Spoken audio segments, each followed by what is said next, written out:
বিসমিল্লাহির রহমানির রহিম। Welcome to Afroz channel.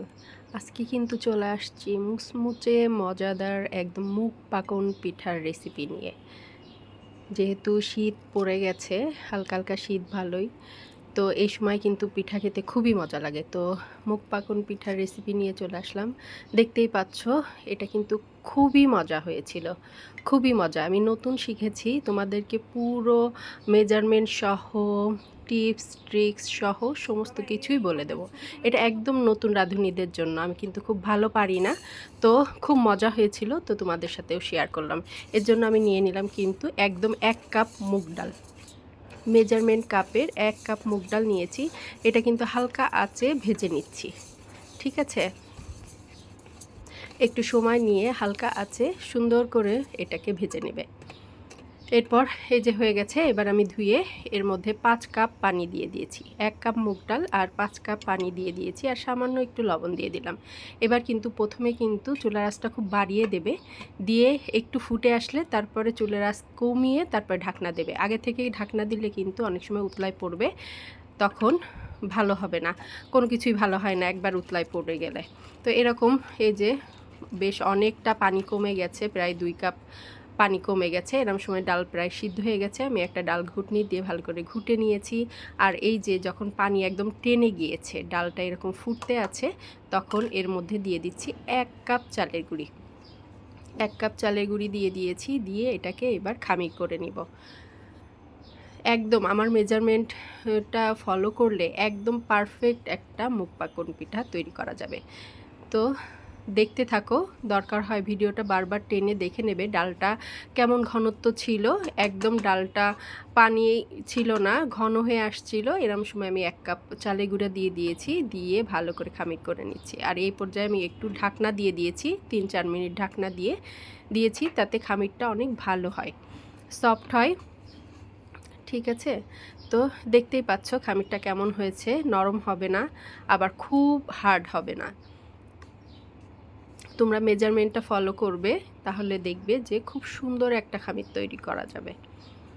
দেখতেই পাচ্ছ একদম সুন্দর, মানে খুব শক্ত না, নরম না, সুন্দর একটা খামির তৈরি হয়ে গেছে।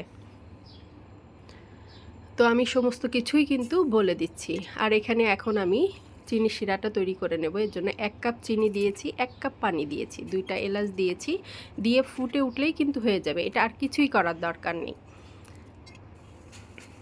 এই যে ফুটে উঠে গেছে, এরপরে 2 মিনিট জাল করলেই কিন্তু চিনি শিরাটা রেডি। এবার চুলা অফ করে দিয়েছি, দিয়ে এখানে 1 চা চামচ ঘি দিয়ে দিয়েছি। খুব ভালো ঘি দেবে, তাহলে খুব ভালো একটা স্মেল আসবে। আর এই যে খামিরটা ঠান্ডা হয়ে আসছে অনেকটাই, এবার আমি ভালো করে একটু মথে নিচ্ছি, নিয়ে পিঠাটা তৈরি করে নেব। আমি খুব ভালো কোনো ডিজাইন পারি না, মোটামুটি শিখেছি, কিন্তু যেটাই করেছি খুব মজা হয়েছিল। তো নতুন রাঁধুনিদের জন্য থাকলো খুব মজার একটা রেসিপি। যারা খুব ভালো পারেন তাদের জন্য না, আসলে অনেকেই খুব ভালো পিঠা বানাতে পারেন। তো আর আমাদের যশোরের ওইদিকে এই পিঠাটা কিন্তু আমি দেখি নাই, আমি এই পিঠাটা শিখেছি ঢাকায় এসে। তো একটু মানে শেপ করে নিলাম, উপরে সারফেসটা সুন্দর করে বেলে নিলাম, নিয়ে এবার একটু ডিজাইন করে নেব। এই যে এরকম একটা টুথপিক দিয়ে একটা পাতা শেপ করে নিচ্ছি, পাতার মতো একটা শেপ করে নিচ্ছি। দেখতে থাকো, খুব ইজি, যারা পারো না খুব ইজি। এই যে এরকম করে পাতা শেপ করে নিয়েছি, নিয়ে এই যে টুথপিকের কাঠি দিয়ে জাস্ট এরকম একটু করে নিচ্ছি। এটা ভাজার পরে কিন্তু দেখতে আরও সুন্দর হয়, ঠিক আছে? তো যে জাস্ট একটু ঘুরিয়ে ঘুরিয়ে এইভাবে পাতার মতো শেপ দিয়ে নিচ্ছি। হয়ে গেছে, এইভাবে সব করে নিলাম। এবার ছাড়িয়ে নিচ্ছি, জাস্ট এইভাবে উঠিয়ে নিলেই কিন্তু ছাড়িয়ে যাবে পিঠাগুলো।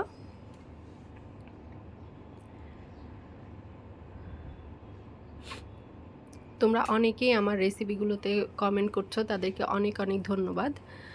আর এই যে পিঠাগুলো ছাড়িয়ে নিয়েছি, এবার এরকম একটা গ্রেটার ছিল আমার, তার সাইডটা এরকম একটু ঢেউ ঢেউ শেপের, সেটা দিয়ে আমি সাইডটা একটু কেটে নিচ্ছি, তাতে সাইডে একটা নকশা তৈরি হবে, একটু ঢেউ ঢেউ মতো তৈরি হবে। তো দেখতেই পাচ্ছ কেমন একটা গ্রেটার, ওই যে স্টিলের গ্রেটারগুলো আছে ওটার একদম সাইডে এরকম একটা ঢেউ ঢেউ শেপের ছিল। কারোর যদি এরকম ঢেউ ঢেউ শেপের কাটার থাকে তো তাদের জন্য ইজি হবে। তো আমি এরকম একটা গ্রেটারের সাইড দিয়ে এইভাবে একটু কেটে নিচ্ছি। এবার চুলায় চলে আসছে, একটা প্যান দিয়ে দিয়েছি, অনেকটা তেল দিয়ে দিলাম। এটা কিন্তু ডুবো তেলে ভাজা হবে, এজন্য অনেকটা তেল লাগবে।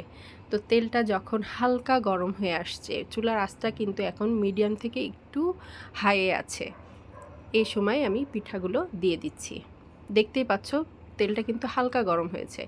এই সময় আমি পিঠাটা ছেড়ে দিচ্ছি এবং চুলাটার আঁচ এখন একটু বাড়ানো আছে।